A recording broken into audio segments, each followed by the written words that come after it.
Boy, you know what time it is. Welcome to the Bromigos podcast. I need it! Hey, how are you? This is amazing. Ladies and gentlemen, welcome back to another episode of the Bromigos podcast. Of course, all the bros, or most of the bros, are here today. None other than my boy, Daint Money. Tell everybody. It's popping, y'all. It's been a minute, but I got some shit to talk about, so we gonna get this thing going. We gonna get this thing rocking. And of course, always holding it down. It's Hoochie. I'm holding it down. I'm here for the ride. Let's go, baby. And of course, pump your fists if you feel me and holler if you hear me. Undercover brother in the motherfucking house. I don't give a fuck if you're shaking your head right now. It's sticking. I don't care. I give no fucks. As you should. Anyway. Dante, you got something a little brief you want to start with in regards to a black queen that's been getting disrespected online. So, I don't know how brief it is, but we can talk about it. I just want to address people that for some reason all of a sudden feel the need to comment on the WNBA and you don't really understand how things work. So there's like this big thing going on about Angel Reese, right? She broke the record for most doubles in a season, which amazing. I think already. Yeah. She's been killing it. Like this year, I think this month alone, right now, she was averaging about 14 points per game and 13 rebounds a game. Amazing. Now, here's what people are getting on her about. You're like, oh, but all her rebounds are off her misses. First of all, a rebound's a rebound. I don't care who missed the shot, how the shot was taken. You grab the rebound, you give yourself another chance to score. And if you're averaging damn near 5 offensive rebounds a game, you are an intricate piece of a basketball team. You're doing something great that a lot of people don't do. Offensive rebounds are hard to come by. They don't come around often. And when you get them, that's another opportunity to get the ball and score. So when you're getting 13 to 14 rebounds every single game, you are a very valuable asset to a team. Now, there are a lot of people out there saying, oh, she's not athletic. Oh, she's not really a pro. She can't dribble. She can't shoot, blah, blah, blah, blah, blah. Look at what she's doing. The shooting percentage is down. Right. And I will explain this in the best way possible for people who don't understand WNBA basketball. Yes. Layman's terms would be appreciated. Yes. Right. The progression between college basketball and professional basketball for women is the quickest out of any sport ever. People must realize the national championship will occur on a Monday or a Tuesday. The WNBA draft will occur 2 to 3 days after that. Then 1 to 2 days after the draft is training camp. And then a week or so after that is the start of the season. Wow. None of these girls, none of these women have the chance for real to get acclimated to the pro game. They only get 3 or 4 preseason games. And then on top of that, you go from one level of basketball to the highest level of basketball. It's not the same with the guys in men's basketball. Remember, season ends in April. The draft just happened last week. So what are the guys in the NBA doing getting ready for the draft? You got the combine. You got team workouts. You got your private workouts, right? You got your senior day workouts, right? You got all that stuff. And then you have the draft.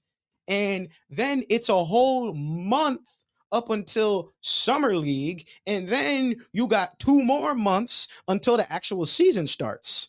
So you got to think about all of the progression that a men's basketball player has in comparison to a women's basketball player. There's a big difference in development and opportunity to play, or an opportunity to show what you really can do, when on the guy's side, they got 6 months to prepare to play in the league, and the women literally have about 2 weeks. So is it a timing thing, or is it like... I would say it is, because right around when the WNBA season ends, that's kind of when the NBA shifts into like preseason mode and then the regular season, because a good bit of these WNBA teams, I don't know if all of them do. I know some of them, they share arenas with the regular NBA teams. The only So team they're that not does gonna- is Vegas. The only Vegas. team, they have their own practice facility. They're the only WNBA team that has that. Wait, who has the Aces, Las Aces? Vegas Aces. They're the only ones that have their own private facility. The Liberty, they practice where the Nets practice. I think they have their own court though, but that's where they practice. Mhm. And and they use Barclays as an arena. So exactly, which another thing which I thought was a bad move. Why would you move a team who's starting to get good from the world's most famous arena to gentrified Brooklyn? that's a good point because I remember they used to play in MSG, and I didn't realize they switched to Brooklyn until last year. Yeah, they switched like 3 years ago, which I just thought was such a bad move. And the other thing is, Barclays Center is much bigger than MSG. I think for real, the Liberty could fill up MSG. I think they could. Now they Definitely. could. They're good enough to do Well, that. yeah, definitely. If the Aces are selling out in Vegas, the Liberty can definitely do numbers in New York if they're at MSG because of the convenience, because of just the arena itself. It's Madison Square Garden. Everyone loves to go there, and it will bring more aura to the team because think about it. You'll have two really good teams playing at Madison Square Garden. You got the Knicks, and then you got the Liberty. Now, I mentioned this yesterday to one of my boys, and I really thought about this. There have been a lot of big games this year during the WNBA season that I wanted to watch personally. First one, Angel and CC going up against each other for the first time. And I really wanted to, actually, I was going to go to the game, but I didn't. But I really wanted to see the Aces play against the Liberty, WNBA Finals rematch. And every single time I wanted to watch one of those games, I'm chilling on my phone at like 5 o'clock or whatever, and I'm looking at highlights because these games are on during the middle of the day. They have to figure out some way to get these games on prime time television. They have been doing that though. Like I've been noticing that they have been adding more games to prime time and in it's recent on ESPN 2. It's on ESPN 2. It's not even on the main channel. Yeah, but everybody has ESPN 2 though. Yeah, I'm not if saying you have ESPN, you have ESPN 2, right. so it's not like they still don't have access to yeah, it. Yeah, and that's true. And most people are strictly watching ESPN now. And a suggestion that I had made, and I think it'd be a good idea. You know how there's always double, triple headers for the NBA, and I said let's try to find a way to move the WNBA season to have it during the NBA season, so maybe the WNBA can start getting some bread and some revenue from playing in between NBA games. Like if you had like a 6-header, right? WNBA, NBA, WNBA, NBA, WNBA, NBA. So you're not disappointing people by ending the night off with a WNBA game. At the end of the day, nobody wants to end their night with that. No disrespect. You want to see the LeBrons and the Stephs at the end of the night. That's what you want to see to end your night. That's fine. They're the biggest, best athletes in the world. But why not bring that WNBA energy in there? So it's like, yo, man, I get to see LeBron, Caitlin Clark, Angel Reese, Jokic, Giannis, and Breanna Stewart all in the same night. So now you're showcasing your superstars. You're bringing it in with the league that makes the most money, and they have an opportunity to play during the prime times era of during TV. So now you don't. It is not like, oh, I gotta watch this WNBA game at 1 o'clock. And there's no NBA until 7 o'clock. They gotta find a way to get them better TV time. I think the problem is that a lot of stuff has been going on in addition to, the WNBA. I mean, the College World Series was going on for like 3 weeks or whatever. Mm-hmm. So that was taking up a lot of the, it was still mid to later day, but it was taking up some primetime spots. The season is always in it's in the worst possible start and end period. Yeah, it's also the drafts. I mean, look at all the drafts. The NBA draft happened just a couple weeks ago. Right. That's going to take up primetime television. Obviously, the NHL draft just happened last week. That's going to take up primetime television. Which I think is crazy. Why the hell are we televising the draft? Who the fuck wants to watch the draft? I've just never understood it. What is so exciting about waiting 15 picks for your favorite team to choose somebody you didn't want in the first place? The only draft I can see it being remotely reasonable to watch is the NFL draft because it happens Right. over the course of like a 3 or 4 day weekend. Right. The That's like a NBA full draft event. is 2 days. The fucking NHL was another 2 that, days. well, that Like, I who don't gives a agree. fuck? The NHL draft, there's a lot more rounds and a lot more picks. The NBA is just 2 rounds. I don't think that should be 2 separate days. No, it just makes no sense to me. And now they're not even televising the second. Everything from the second round was on Instagram. Really? Yeah, it wasn't on TV. I wasn't on don't TV. watch it anyway, but I Yeah. didn't even give a fuck when they were playing it on TV the first time. So I Yeah, was no, just like, the last time I got excited for an NBA draft was probably 2012. 2012 was a good year. That was AD's year. That was a really good draft. You got Anthony Davis. You had Austin Rivers. Like, that was like a really good draft. There was a lot of big talent in that draft class that people were interested in watching. But why? Because college basketball was so exciting prior that season, because Kentucky was going to go undefeated. But that was like a big year. There was a lot of good guys. You had AD, you had Austin Rivers, not necessarily these guys weren't all drafted, but you had Jimmer. There was Doug McDermott. There was Victor Oladipo. I think that was Victor's sophomore or junior year. So like you had a lot of big talent. There's a lot of big talent, and people were watching college basketball. This draft, I knew, I think 3 or 4 people that got drafted this year. Jared McCain, Bronny, Isaiah Collier, and then Zach Edey. Like Zach Edey, yeah, like Zach Edey. Besides that, I don't watch college basketball like I used to because the aura, it's gone. Like when I grew up, I don't know about that. I don't fully agree with you. It's not the same. It's not the same. When I first started watching basketball, you had UNC, you had Duke, and those teams, some of them had one and dones, but back then those guys were going and staying the whole time. Harrison Barnes stayed all 4 years. Cody Zeller stayed all 4 years. Tyler Zeller stayed all 4 years. Victor Oladipo stayed all 4 years. Doug McDermott stayed all 4 years. And you almost or always guaranteed, and I would say even still now, you'll see top talent in the Big East that will stay at least 3 years. That's starting to dwindle. There was a time where there was always a star in the Big East. I'm talking about superstar lottery pick. Like the Kemba years, the Shabazz Napier year, Marcus Howard, who was at Marquette. That dude was dropping 50 balls in college like it was nobody's business. And then he gets to the league and he don't play. So here's where I add to that point. Transfer window has been a cancer to the fucking game, in my opinion. I 100% think it's a transfer window fault. I also kind of blame the NIL deals. Because now that also plays a factor into the transfer window, and that's allowing people to care more about the bag as opposed to the systems they're playing for, which I don't agree with. I mean, how do you think I feel that Cam Spencer, who was probably one of Rutgers' top stars, not this past year, but the year prior, goes to UConn and then wins a fucking championship? I was like, God damn it. He could have stayed another year or two. Okay. And honestly, I feel bad, now that, I coach very high level high school basketball. And, the other day, I got the opportunity to meet Tony Bennett.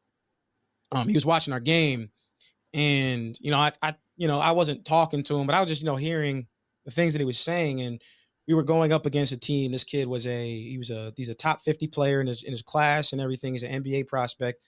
So Tony Bennett was there. And Tom Izzo was sitting next to our bench and he's watching the game too. Right. And I'm just listening to these guys talk. I really just want to pick their brain. I want to hear what they're saying in these conversations. So as I'm listening to what they're saying, they want to know what you can't do. They already know what you can do. So they want to see what you can't do. Right. Is he going to play defense or is he not? Is he going to accept the challenge or is he not? Right. There's a loose ball. Is he going to die for it or is he not? Right. They want to know what you can't do because when they find out the things that you can't do, they're going to find out, well, is he going to be an asset to our program or a cancer to our program? It's one of the two. Right. But now with NIL, that shit really don't matter. These guys are out here recruiting kids, hoping that they will have the money to get that kid. Before it was like, we're selling the program. We're selling the history. Before Duke was selling the history of Duke, UNC, the history, right? Now you see all these top talent guys going everywhere. Mikey Williams, Dior Johnson. just got reinstated for different Division I basketball. They're both going to UCF, right? Ben Simmons, when he got to college, this was before NIL, he went to LSU to play basketball. He was the number one player in the country, and he went to LSU. Why? Because his I think it was his uncle or godfather was coaching there, and he knew I'm not staying here. I'm gonna go to LSU, play my games, do whatever I got to do, and get out. Remember, LSU didn't even make the fucking NIT that year. That's how bad they were. You don't even make the NIT. They were terrible. But that was back when guys were going to school and like, I know I'm not going to be here long, so I'm going to go wherever and do. Now they can really go where I don't have to go to Duke in order to get drafted, because you go to Duke because it's a good school. They have great players. You have a higher chance of getting drafted because of the history of players that have been drafted out of that school. Now you don't have to do that. Now I could go to Rutgers. I could make myself a couple $100,000, or I could make a couple millions depending on how good I am, and I could choose to stay, or I could go somewhere else that's going to give me more money. So these dudes will stay in college and go to a bunch of different schools. Like, I can get money here, I can get money there, I can get money here. All right, you know what? Now I want to get drafted. Bro, no team wants you. Why don't they want you? You've been at 5 schools and you haven't proven that you can, you know what I'm saying? You've been at 5 schools. Like, you've been crisscrossing the country collecting a paycheck. And for instance, I'll give you a perfect example. Noah Farrakhan. He was one of the best guards in the class of 2020. One of the best guards. I watched him his freshman year when he was at St. Benedict's. He went from St. Benedict's to IMG down in Florida. Then he came back and finished at St. Pat's. Then he went to ECU, left ECU, went to Eastern Michigan. He left Eastern Michigan. Now he's at another school. You've been to 6 different schools since your freshman year of high school. How long is this motherfucker in college? Good Lord. Right? Schools, that's like half a semester for at least 2 of them. Bro, COVID gave so many athletes like 3-4 more years of eligibility. It's wild. And that's why most of these top talents don't go to the league. They have to go overseas and prove themselves. Because, bro, you've been on multiple teams. I don't know if you can win. I don't know if you can play in a system. Because if you keep moving schools, it proves that, all right, you can't play in this system. You went somewhere else to prove it. Didn't work there, so you went somewhere else. Or you're a problem in the locker room. That too. Now, and I would say this, there are exceptions to this rule, though, because you do still see guys like Drew Timme from Gonzaga. He stayed. I don't know if he got drafted this year or not. I didn't see his name pop up. No, but he came out last year. But Drew Timme was never an NBA prospect. He was a really good college player. Yes. A really good college player. We knew his game wasn't going to translate. Too slow. Can't guard nobody. No, I agree with that. But even then, but in the sense of loyalty is where I'm getting at. Is like he's probably one of the few players that I've noticed anyway that still stays loyal to the program, to the system, and he doesn't take the money deals and such. I mean, that 4-year thing died 10 years ago. I'll be honest, it died 10 years ago. I mean, since UConn won their last championship with Kevin Ollie, you don't really see, especially in the national championship, well, now I want to say that. Just in general, you don't see a lot of teams that have guys that have grown through the system and it worked. That people forget, like Shabazz wasn't starting when he first got to UConn. No. That was his last year where he really became the guy, right? I remember that tournament too. Man, he was dominant on everybody. Dominant. So when you look back at that stuff, it makes you question another situation. Bronny. Now, perfect segue. Me as a Lakers fan, I like the pick because whether we got to talk about a bunch of different things within this. The first thing, Bronny James is a great basketball player, and if anyone thinks differently, go look at his high school ranking. He was ranked 20th in the class of 2023, 20th out of 100, and ESPN is very, very, very, very fluctuating when it comes to their rankings. They change that shit all the time. So he was ranked 20th coming out of high school. He was one of the best basketball players, and right now the best basketball state in the country in California. Right? There's been a lot of talent that's coming to shoot. Jared McCain just was a lottery pick, California kid, 2-time state champion, 2-time player of the year. You know, so Bronny getting drafted to the Lakers, I think, is a great thing. He's a great player. He will develop. He's a very, very high IQ point guard. He's a great defender, and he affects statistics in every category. He affects all categories. So Go it's ahead. funny. It's funny you mentioned that because I don't know if I didn't get the chance to show you this. And I'm not sure if I just put it in the notes today. So I don't think you did see the video, but there was a video I saw about a week or so ago from First Take where Mad Dog Russo was debating with Stephen A about whether or not Bronny was a good pick or a good player to be on the Lakers. And a lot of his argument was, he averaged, 4 points a game or something along those lines, which I don't know if that doesn't sound like a good stat to me. I don't know. You're the basketball guru here. He didn't play much. He didn't play much. But he came back in December or whatever. He did, but it was on a team. And that's another thing people aren't realizing. Yeah. And before you continue, I'm sorry to cut you off. Yeah, you're good. He averaged, it seems like he averaged 19.3 minutes per game. Mm-hmm. So 4 points with 19 minutes. It's like, right. I don't know. Those numbers don't add up to me. He averaged that much on a team where he was not even the second option. The two main options on that team was Boogie Ellis and Isaiah Collier. Isaiah Collier was the number one player in his class. Isaiah Collier was projected to be a top 10 lottery pick in this year's draft, which he was. So you already have him, and you got Boogie, who transferred there, I believe, last year or 2 years ago from Memphis. So you got guys that are already established. Now, I'll say this. I felt like him going to USC was a bad move initially because they already had Isaiah and Boogie, and he was going to have to find his way to fit into that offense. But at the same time, Bronny was so good before the heart injury, I was like, he's going to find a way. He doesn't have to score to affect the game. And that's very rare to say for somebody who's coming out of the draft. He doesn't have to score to be effective. Most guys that come out the draft have to score to be effective. They got to.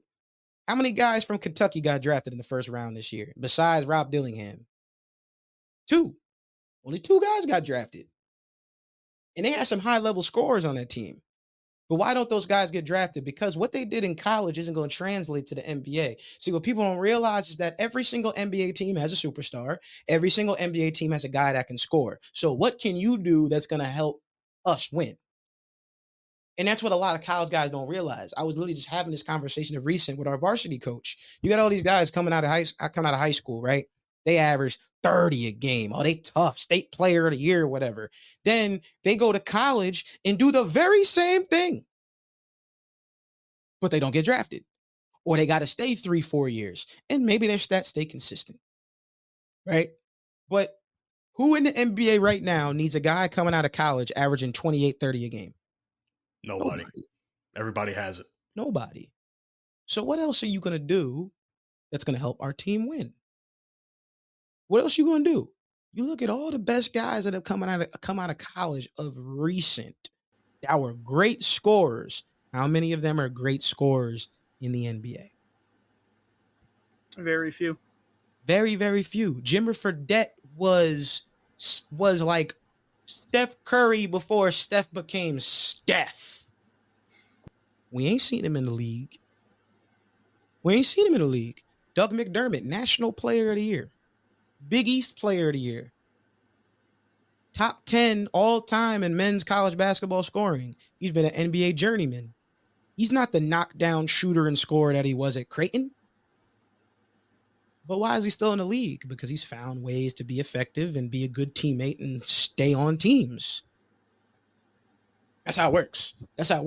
So in terms of Bronny, this is my synopsis of it.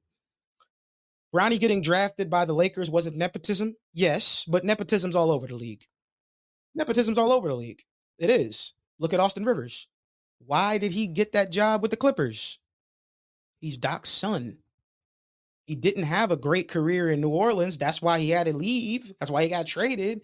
You get traded to where you get traded to the Clippers where your dad is coaching. And then this motherfucker want to talk out the side of his mouth being like, yo, I was dropping 30 balls. I don't know why people talk about nepotism with me. My boy, another one, college All-American.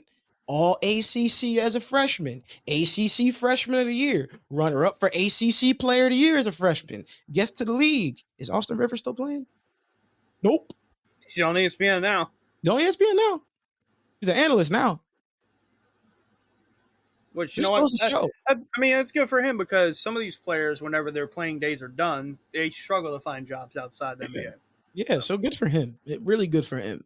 But the biggest issue I have right now with Bronny and the LeBron situation is this. Last week, we were talking about LeBron taking a pay cut so that we can get a bigger star or a good piece on our team. Now, the 3 pieces that we wanted, we didn't get. Right? We didn't get them. Fine. No problem. But how you going to tell me you was going to take a pay cut last week and then 3 days ago, the 55th overall pick of the NBA draft gets a fully guaranteed 4-year, $7 million contract, and he's going to spend most of his season playing with the South Bay Lakers of the G League? So clearly there was extra money to be paid, but y'all were like, no, we're going to pay Bronny this $7 million for the next 4 years, and we'll figure it out. And look at all of the free agents that the Lakers have not gotten. Buddy Hield said, verbatim, I chose to go to Golden State because I wanted an opportunity to win. Who had the better season last year? The Lakers or the Warriors? The Lakers got to the playoffs. The Warriors didn't make it past the play-in. Buddy wanted an opportunity to win and went to the team that didn't make it past the play-in.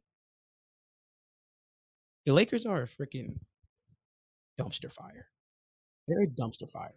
Which begs to the next part of this whole Lakers conversation, and that's the JJ Reddick situation. Now, you guys wanted Dan Hurley, or there was a rumor that Dan Hurley was given a contract or given a deal, and he did not take it, which good on him, because I would have preferred for him to stay in UConn anyway.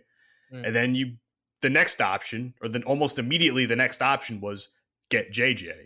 So what's your thoughts on the whole JJ Reddick thing? You want to talk about nepotism? Now, obviously, JJ's not LeBron's son, but I find it so weird. Season ends, LeBron and JJ start a podcast, and then 3 weeks to a month later, we talking about him being the head candidate for the Los Angeles Lakers head coaching vacancy, when there are a bunch of other coaches out there that are looking for jobs that we either didn't look at, one, or two, they didn't want the job. Terry Stotts didn't want the job. They asked him twice. Twice? Wait, no. Twice? They asked him twice. What? Terry Stotts, the same Terry Stotts that couldn't get Dame out the Western Conference Finals. The same Terry Stotts that couldn't do anything in Portland didn't want the job. He did not want that job at all. At all. There's a problem going on in the Lakers organization. I don't know what it is, but to have all of this top talent not want to play for the Lakers. The Lakers are in the echelon with the Dallas Cowboys and the New York Yankees. They are the New York Yankees of the NBA. That is the premier franchise. I don't care how many championships Boston has. I don't care how great of an aura New York has. The Lakers are the premier franchise. They've been to the most championships. They have the most MVPs. They got one of the most Hall of Famers out of any franchise. You don't want to play there? You don't want to coach there? That means there's a front office issue. I was going to say, you know how I know it's a front office issue? Look at fucking Magic Johnson when he was in the office. He's like, I ain't coming back. I ain't coming back. Not even that, Jerry West as well. They kind of forced him out. They forced him out. I forgot the Jerry West thing. Yeah. Jerry left, went to Golden State, then had an opportunity to come back and went to the Clippers. Why? Because Jeannie Buss continuously disrespected him. How you going to go on a podcast and name the top 5 Lakers and not mention Jerry West? Jerry West is a top 5 Laker whether he played or he didn't play. That's how great he was as a GM. Let's not forget what Jerry West did for 3 California franchises. got in the draft Magic, got the trade, the sign and trade for Kobe. Shaquille O'Neal. Or was it? Yeah. Well, also that got the trade for Kobe Bryant. That was a shot in the dark. Remember, nobody else wanted Kobe. Nobody wanted a young dude. That's why Charlotte took him. They're like, yo, we'll give you some veterans. You give us the young kid. All right, bet. Right? Gets Phil Jackson. 3 rings. Right? Then he goes to Golden State. Drafts Draymond. Drafts Clay. Make sure they got Mark Jackson. Started a dynasty. Then goes to the Clippers. Well, it's the Clippers. Ain't nothing good gonna happen to the Clippers. Nothing good gonna happen to them. I wouldn't work for the Clippers if it was the last opportunity I had in basketball. I would never work for them. Fuck the Clippers, bro. No. That fake ass franchise. That fake ass franchise. I've never seen a franchise that was so petty that they're gonna cover up our championship banners with pictures of role players. Oh, get the fuck out of here. When I see Matt Barnes covering up a Lakers championship, I take offense to that shit. Are you serious? Matt Barnes? Jamal Crawford? Chris Paul? Oh, hell no. Oh, hell no. No. We ain't doing that, baby. We ain't doing that, baby. So it's funny because like when JJ got the job, or he was announced that he had the job, so some woman on Twitter, I think I posted this in the chat for everybody to look at.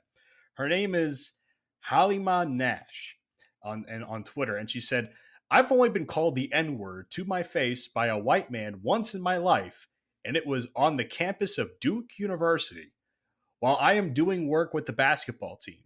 And today, he was announced the new head coach of the Los Angeles Lakers. What a world."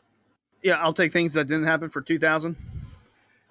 Get the fuck out of here. You're telling me you only got called the N-word once in your life. Well, that's fucking bullface lie, to be honest. And it was, you just so happened to hold that information. Dude had a 15-year career. No, I'm not going to say anything. No, I'm not going to say anything. Oh, he's the head coach of an NBA team? All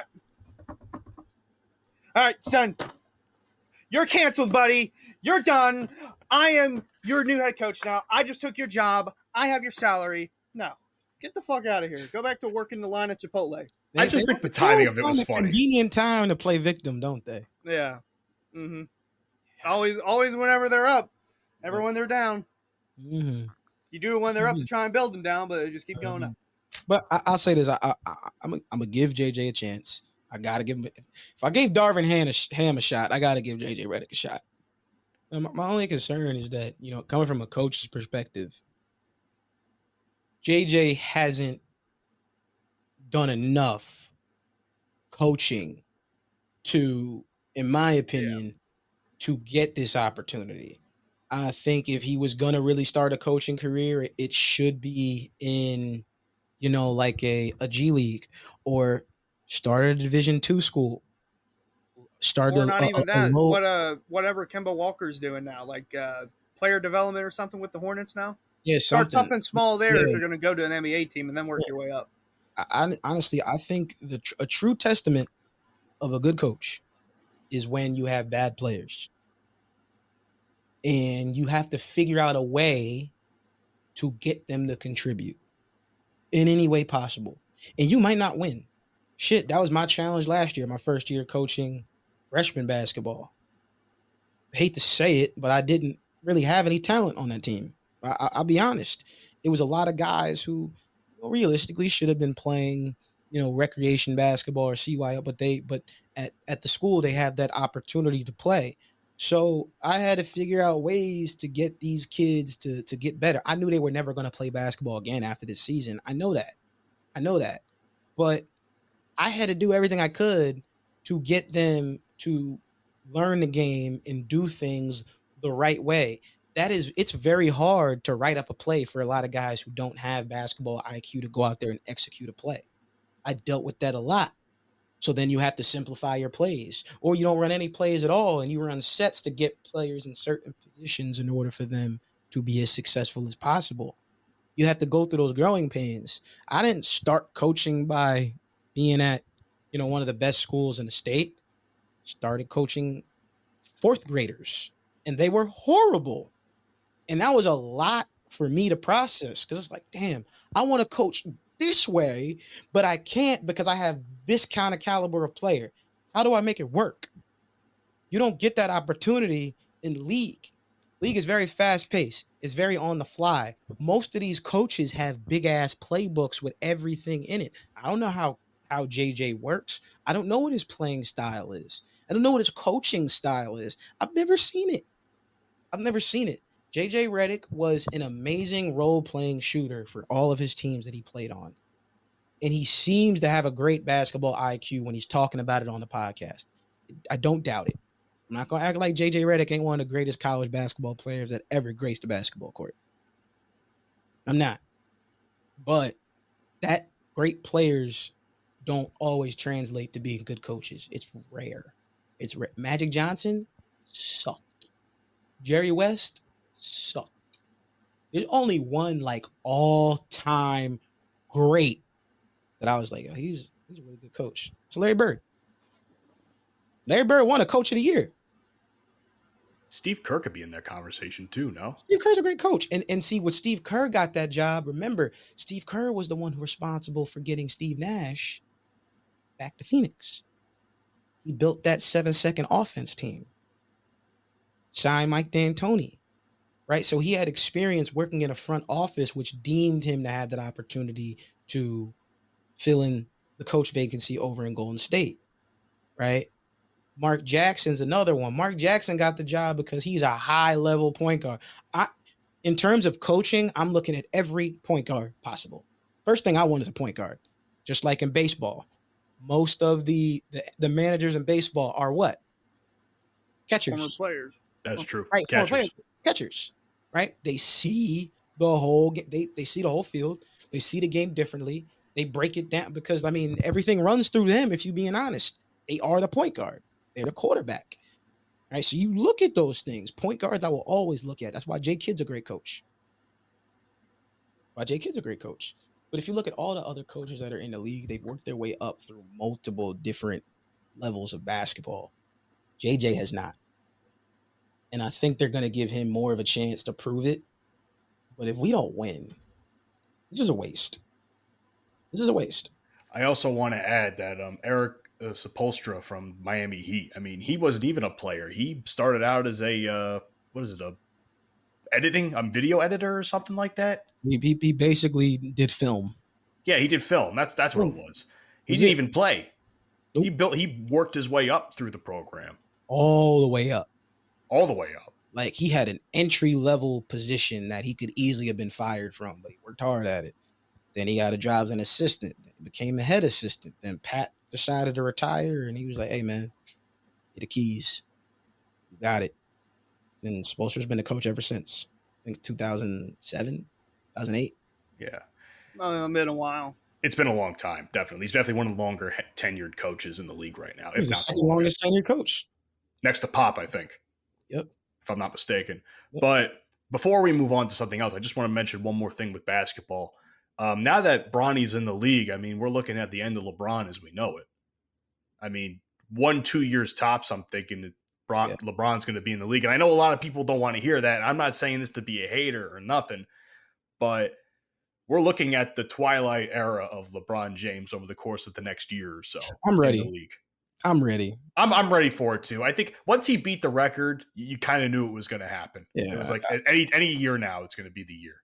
Now that Bronny's drafted, he'll play a couple of games with them. He's like, I play basketball with my son.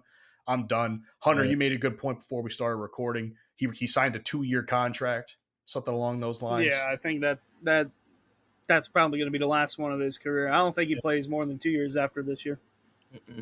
No, it's you know, and you've had that long of a career. There's really not much more for him to do. Now I know people are saying, "Oh, he's trying to get a ring." I don't really think he's trying to get a ring personally. Because if they were, they would never sign Bronny. But I mean, that's I mean, they would have done more. I mean, you're not wrong, but you didn't have to say it. I mean, good Lord. I mean, all the moves that the Lakers could have made to really have a championship team, all the opportunities, they just went by the wayside. So now You got to find a way to make it work with what you got. I think the Lakers are going to struggle this year. I think it's going to be a very tough road to start the season. I think midway through the season, as they always do, they're going to hit that stride and start hooping. And then come playoff time, I'm sorry, man, but Bron is too old to get through another full playoff series. Playoffs. It's just not going to happen, man. It's not going to happen. Was he 40 now? He's going to be 40 next year. He's going to be 40 next year. And I don't care how strong he is. I don't care how athletic he is, God-given, talented he is. It just doesn't last. It doesn't last. And as great as he's been playing, he has been slowing down a lot. Bron don't put his head down and go straight to the cup like he used to. That used to be the bread and butter. He's not doing that as often. You know, he's not defensively. He's still suspect. You know, once it gets down to like a game 6 or 7 of the second round, am I really going to expect Bron to play at least 8 more games after that? If they get to the finals? Nah. I mean, I know it sounds like we're being Bron haters, but we're not trying to be. But you know who is hating? Kendrick Lamar is still fucking hating, man. All these months later, this man, let me tell you something. Not only did this man have a pop-out concert on Juneteenth talking shit about Drake, which I think me and Hunter covered last time, then he puts out the Not Like Us music video on July 4th, instilling the fact that Drake is a colonizer, allegedly. Like, and by the way, the video is fucking fantastic. It's a great video. I haven't watched a rap video in God knows how long, and I'm like, that was actually a really entertaining video. And if you really think about it, there's aspects of that video that throw a lot of the accusations that Drake made about Kendrick back in Drake's face. And there's a comment that I read on YouTube that solidified that. Not planting money trees, family problems with Whitney, and not loved by your city. And the entire video just dismantles everything Drake tried to claim and use against Kendrick. That's a comment on YouTube that I read that stuck out to me the most. So where's everybody's opinions on the Not Like Us music video? I want to hear Hunter. I like the white perspective. I didn't expect to see DeMar DeRozan in it. That was crazy. That was crazy. That was wild. That was wild. Then it made me realize how short Kendrick was. Like, damn, he's a whole head taller than you. Okay. But I think he's actually a foot taller than him, legitimately, because he's like 5'6". Like 5'6". DeMar's like 6'7", 6'6". Jesus Christ. I didn't even know Kendrick was that short. Yeah, he's a midget. Damn. Oh, man, how the fuck you big stepping with a size 7 men's on? You know, nobody got a size 7 men's and they over 6 feet tall. You're not wrong. But yeah, I thought it was a very interesting point of view. It being in the city for some of it definitely proves the doubt about, like, oh, it's just bots. Like, I still see replies, especially from Los Polos TV, a Twitch streamer, Kick streamer, keeps on bringing about, there. It was an image of this cow that was super duper skinny, and it's titled "Not Like Us." I saw that too. Yeah, he's trying to milk it for all it's worth. Yeah, it's like, okay. That's funny. You know what? Now I saw earlier today. Oh, Kendrick Lamar reportedly has a nose job, and it's from Academics TV. So it's like, Me too. it's like, why are you trying to? Academics be playing sides, bro. Why? That dude's a goofy. Yeah, he goofy. So here's the thing that stuck out to me the most with the video, to give another white perspective. The thing with his wife and kids, that was like, I was like, that's diabolical. Yeah. He put his wife and kids in the video. I'm just like, oh shit. But you know, I heard, one of my Tave's friend, he was actually at the concert. Oh, really? Yeah. So he was telling us that Whitney was at the concert, like going crazy. And my opinion I don't really think I gave my real opinion on the beef. Now that things are starting to die down and everything's starting to build up at the same time, they're like different perspectives that I think you can look at this from. The first one is, all right, I'll say it, guys. Kendrick won. Okay, Kendrick won. Let's just clip that right there. Yeah, Kendrick won. We're gonna Whatever. clip that. But I say Kendrick won for different reasons, right? This was a beef, but with beef, there's diss tracks. And I think a lot of people got too caught up in who's lying, who's making this. There was lying and there were fables on both sides. Okay, as it typically is. They were on both sides. All right. Kendrick said that, Kendrick said Drake's a pedophile. Drake is not a pedophile. There's no evidence of him actually being a pedophile. It's a lot of that is just ensued by social media. If Kendrick came out right now and said, yo, Drake fucks this 13-year-old girl who lives in Toronto, everyone's going to believe it because they saw it on the internet and Kendrick said it and this whole beef is going crazy. So people are automatically going to believe that. But it's not true. Now, he also said that Drake has a daughter. Drake does not have a daughter. He does not have a daughter, right? Now, on the other side, Drake saying, Whitney had a baby by Dave Freed. That's not true, right? Kendrick, what was another thing that didn't he said? say Kendrick beats his wife too, or something along those lines? Yeah, he said Kendrick beats his wife. Your wife don't follow you on IG. I thought that was really. Yeah, who gives a fuck about all that? I mean, there definitely. I think there is some truth to the whole beating thing because there was a point. Well, I mean, put it this way: Kendrick doesn't live in California. He doesn't live in Los Angeles. He lives in New York, and he moved to New York a couple years ago when there were rumors of these allegations coming about. So, who gives a fuck?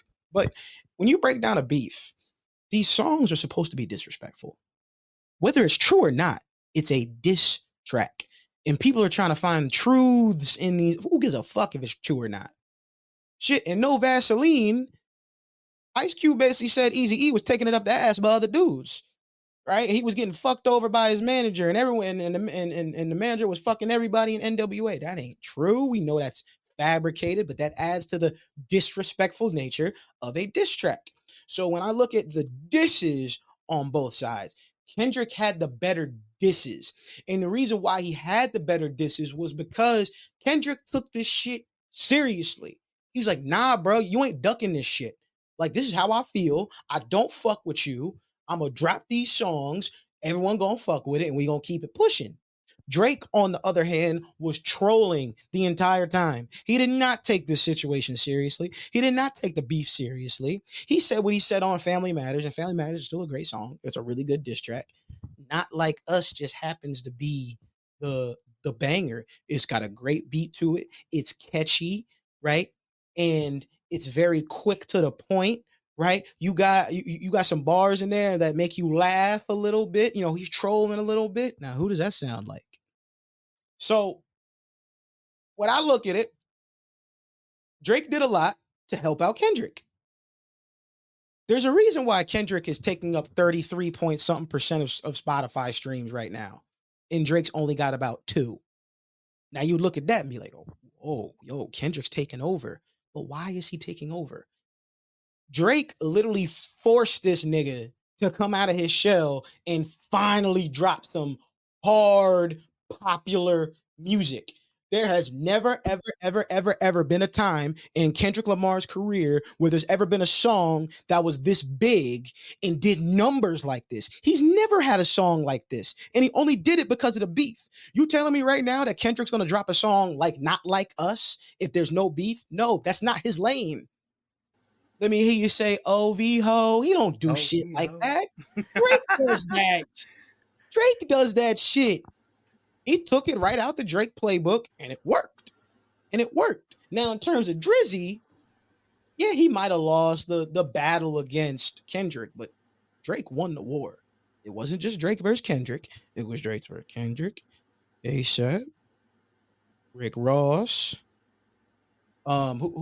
Chris Brown. No, Chris Brown wasn't in that. No, Chris Brown was in it. Chris Brown was against Quavo. Chris Brown was with what you call it. But it spawned from this beef. Right, and it spawned somehow. From this, right? So you got all these dudes on, and fucking, you got Metro dropping a BBL Drizzy beat, and everyone's like, oh, like, this dude dropped the gayest fucking beat I've ever heard in my entire life. You trying to tell me that solidifies a win for Kendrick? BBL just like a grown man went in the studio and said, you know what? I'm going to write about this nigga's BBL that he doesn't have because I'm going to just troll. That's gay. That's just gay. I'm just being Why do you think honest. about another dude's ass like that? Why you think about another dude's ass like that? That's what I'm saying. Like, Look at this chicken. Look at that ninja. Don't act Listen, like June you was don't know. last month, man. like, could you imagine Metro? He's like, yeah, Jizzy. Yeah, this shit hard. Oh my god. and then what's Drake do? What's Drake do? He does Go a ahead, rap over it. verse on the beat with Sexy Red. I think that shit is hilarious. I think that is so funny, bro. Can I just say one more thing though? Because, Yeah. and this is my only problem with the video itself, the Not Like Us video. When they did OV Ho, they didn't pan to the crowd. That was a missed editing opportunity, in my opinion. Yeah, I get it. I understand that one. I understand that That's because for us whites, that's the only part that we can say other than they not like us. We can't say the other part that everyone else can say. Facts. Freaky ass what? He is 69 guy. Although I think Ryan That shit- Garcia says the hard R in that one rather than the A. See, the problem was that's the part of the song that's been stuck in my head for the last hour and a half since we've been Yes, fucking nigga, he was recording. 69 God. Yeah. That's the part that I keep repeating in my head the entire time. I swear to God, every single day. First of all, I'm not gonna lie. I bump Not Like Us at least like 15 times a day. I really have. Like, I get in the car 8 o'clock in the morning, and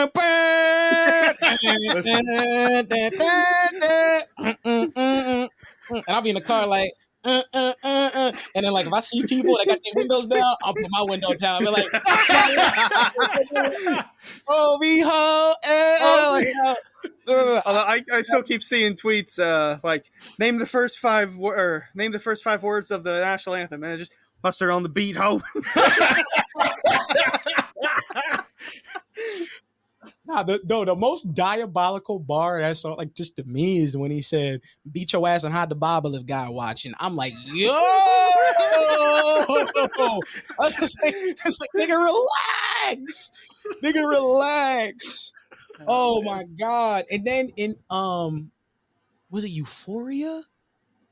I think it was in Euphoria, bro. He goes, "Don't let shit get shaky. I'll park his son."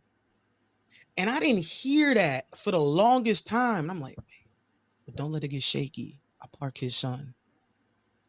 I'm trying to figure it out. Oh shit. He talking about Parkinson's disease to make it a situation. I was like, oh no, this nigga's different. This nigga's different.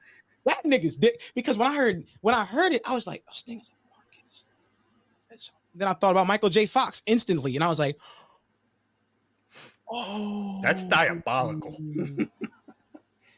But the worst thing he said, I was like, damn, bro, like this is just straight hateful ass shit. At the end of Euphoria, and he's like, we don't want to hear you say nigga no more.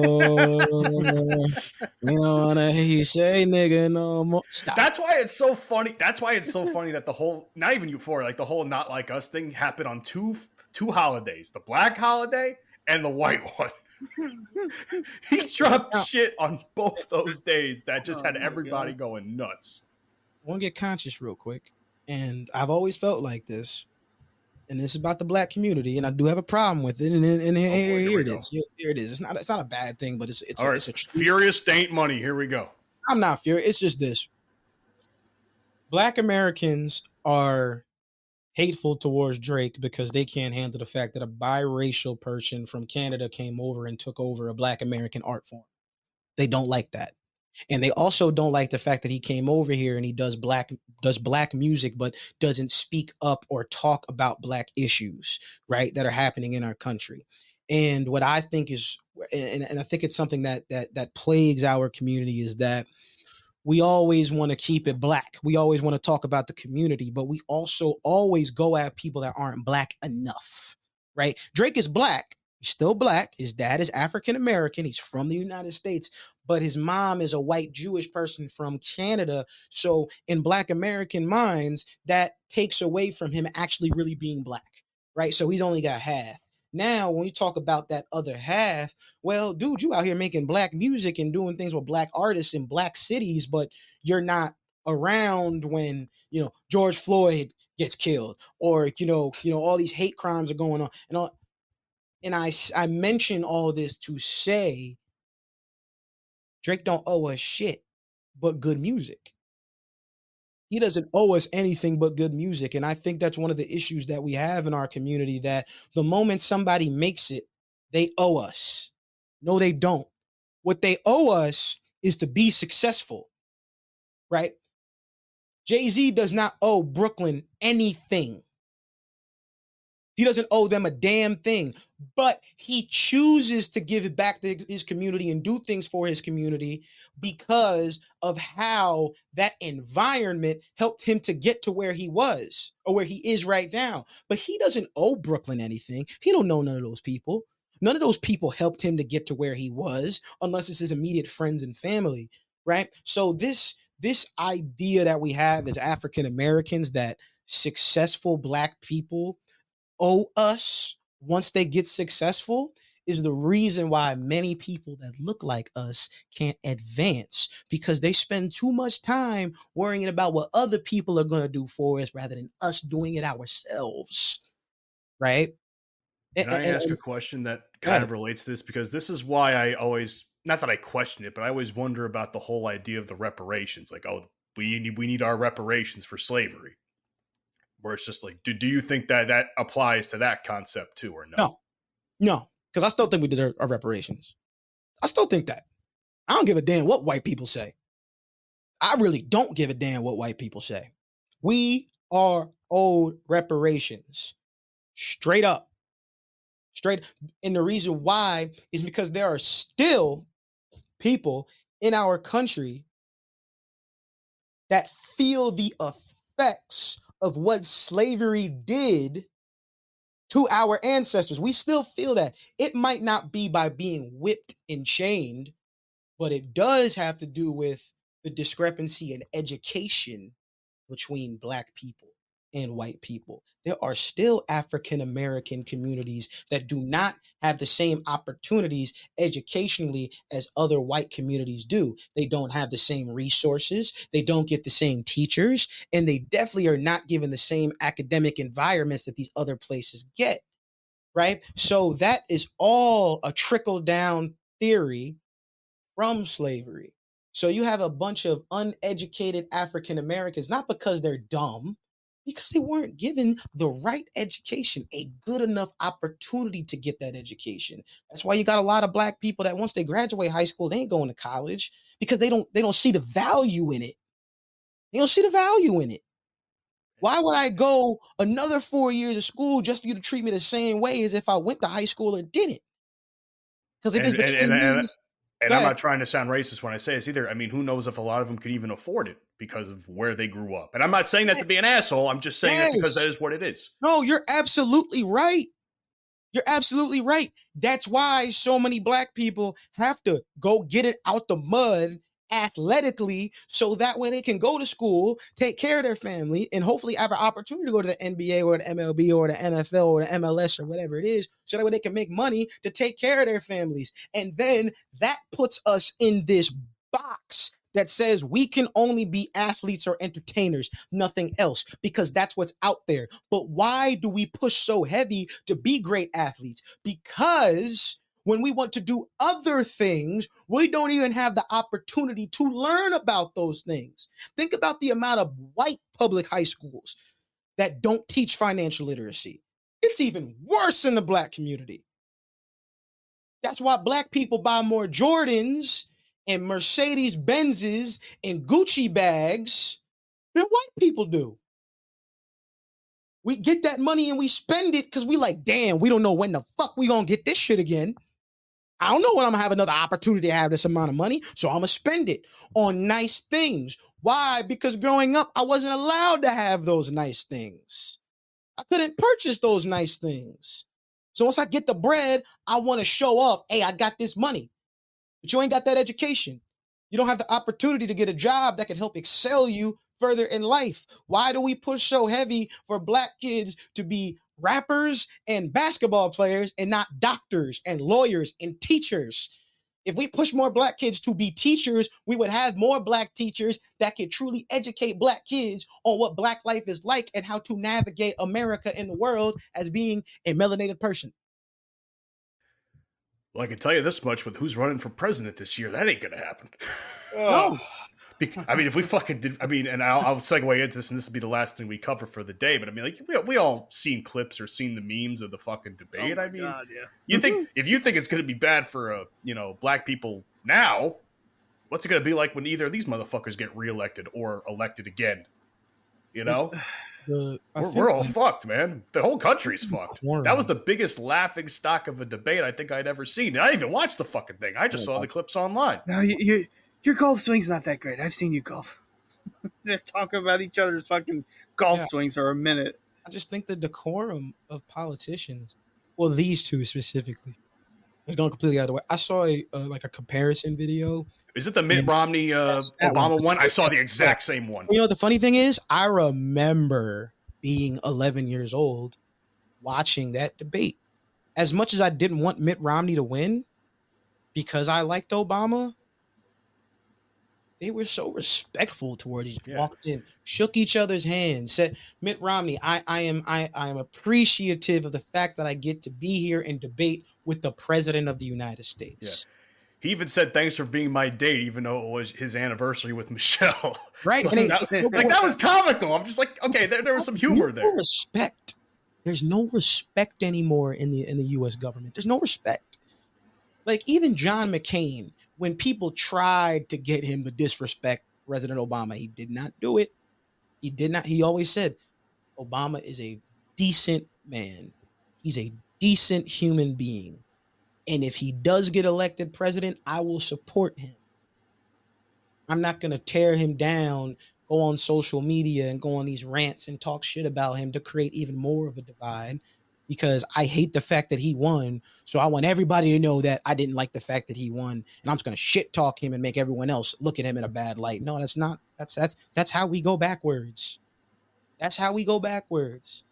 When Donald Trump got elected, I wasn't like, nobody was just straight out disrespecting the dude because he won.